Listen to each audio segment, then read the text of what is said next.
शूर्पणखा का बड़ा भाई रावण लंका में राज करता था। वह अपने बल प्रताप के लिए तीनों लोकों में विख्यात था। देवता उसके नाम से ही थर थर कांपते थे।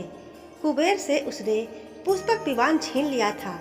खर दूषण के मारे जाने पर शूर्पणखा समुद्र पार कर रोती चिल्लाती रावण के पास पहुंची और बोली, भाई तेरे पौरुष को धिक्कार है।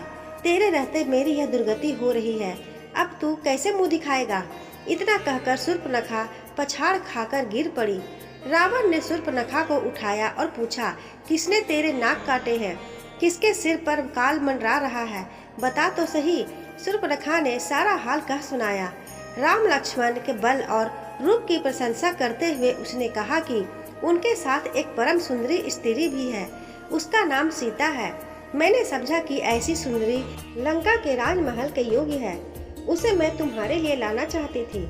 जब उन्हें मालूम हुआ कि मैं तुम्हारी बहन हूँ तो वे मुझसे पर हंसने लगे और लक्ष्मण ने मेरे नाक काट दिए। मेरी नाक को जो गई वह तो लौट नहीं सकती, पर उस सुंदरी को अवश्य ले आओ। बैरी की चुनौती स्वीकार करो। खरदूषण की मृत्यु के समाचार से रावण पहले तो कुछ घबराया, फिर उसने शूर्पणखा को समझा बुझाकर सीता को ले आने का निश्चय कर लिया। उसने तुरंत अपना आकाशगामी रथ मंगाया और उसमें अकेले ही बैठकर समुद्र पार मारीच के पास पहुंचा। विश्वामित्र के आश्रम में श्री राम के बाण से चोट खाकर मारीच समुद्र के किनारे तप करने लगा था। मारीच ने राक्षस राज का उचित सत्कार किया और इस तरह आने का कारण पूछा। रावण ने मारीच को कोई पूरी कहानी बताकर अपना आशय बताया और कहा कि सीता हरण में तुम मेरी सहायता करो। सोने का हिरण बनकर तुम राम लक्ष्मण को आश्रम से दूर ले जाओ, तभी मैं सीता को हर लाऊंगा। स्त्री के वियोग में राम या तो अपने आप मर जाएगा या उसका बल छीन हो जाएगा, तब मैं उसे सहज ही जीत लूंगा। रावण की बात सुनकर मारीच के प्राण सूख गए।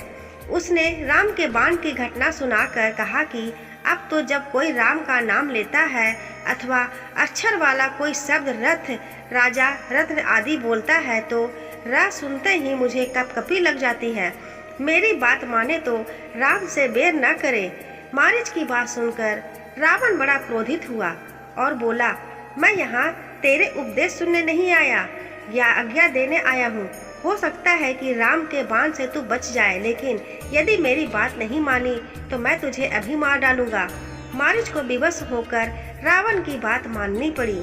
रथ में बैठकर दोनों पंचवटी पहुँचे और मारीच सोने का हिरण बनकर राम की कुटिया के आसपास घूमने लगा। रावण पेड़ों के झुरमुट में छिपा हुआ था। सोने के विचित्र हिरण को देखकर सीता उस पर मुग्ध हो गई। उन्होंने राम से उसको पकड़ने का आग्रह किया। राम को कुछ संदेह तो हुआ, परंतु सीता के कहने पर वे उसके पीछे चल पड़े। लुकता छिपता मारीच राम को बहुत दूर ले गया। उसे पकड़ने का राम ने बहुत प्रयत्न किया, परंतु वह पकड़ में न आया। तब राम ने एक कठोर बाण उस पर छोड़ दिया। बाण लगते ही मारीच गिर पड़ा और अपने असली रूप में आ गया। राम की बोली में वह जोर से चिल्लाया, हाँ सीता, हाँ लक्ष्मण, मैं मरा। राम की पुकार सुनते ही सीता लक्ष्मण से बोली, भाई संकट में है, जल्दी जाओ। लक्ष्मण ने कहा, माता आप चिंता न करें, आर्य राम का कोई कुछ बिगाड़ नहीं सकता। जो आवाज सुन पड़ी है वह बनावटी मालूम पड़ती है। खरदूषण के मारे जाने पर राक्षस बदला लेने पर उतारू है। वह इस तरह का छल कर सकते हैं। जब लक्ष्मण किसी तरह उन्हें अकेला छोड़ने को तैयार न हुए तो सीता अनेक प्रकार के दुर्वचन कहने लगी। वो बोली, तुम भी भरत के गुप्तचर मालूम पड़ते हो सकता है मेरे ऊपर भी तुम्हारी कुदृष्टि हो। अगर आर्यव्रत को कुछ हो गया तो मैं गोदावरी नदी में डूब मरूंगी। होनी प्रबल होती है। इन कठोर वचनों से आहत होकर लक्ष्मण राम की खोज में चल पड़े। रावण ऐसे ही अवसर की तलाश में छिपा बैठा था। सन्यासी का भेष बनाकर वह सीता जी की कुटी पर वेद मंत्र बोलते हुए आ गया। सीता जी ने उचित अतिथि सत्कार किया। तब रावण ने अपना नाम बताया और लंका चलने के लिए सीता जी से कहा। सीता जी ने उन्हें डांटा और राम का डर दिखाया। रावण ने समय खोना उचित न समझा। उसने झट कर सीता जी को उठा लिया और आकाशयान में बैठाकर लंका की ओर चल दिया। सीता जी हाँ राम लक्ष्मण चिल्लाती हुई रोती जाती थी। प्रत्येक वृक्ष, पहाड़, पशु, पक्षी से वो निवेदन करती कि वह राम को बता दे कि लंका का राजा रावण तुम्हारी प्यारी रानी को पकड़ ले गया है। गीधराज जटायु ने सीता जी का रोना सुना तो उसने अपने कोटर से निकलकर रावण को ललकारा और पूरी ताकत से वह रावण पर टूट पड़ा। उसने रावण का कवच काट डाला और उसे घायल कर दिया। जटायु ने रावण के धनुष बाण काट डाले और उसका रथ भी तोड़ फोड़ डाला। तब रावण ने तलवार से जटायु के पंख को काट डाले और सीता को लेकर लंका की ओर चल दिया। रास्ते में सीता ने एक पहाड़ की चोटी पर कुछ बंदरों को बैठे हुए देखा। रावण की आंख बचाकर उन्होंने अपने कुछ आभूषण एक कपड़े में बांधे और पोटली को पहाड़ की चोटी पर गिरा दिया।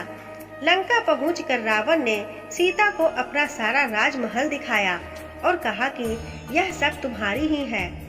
तुम लंका की पटरानी बनने को तैयार हो तो मेरी सब रानियां तुम्हारी सेवा में रहेंगी।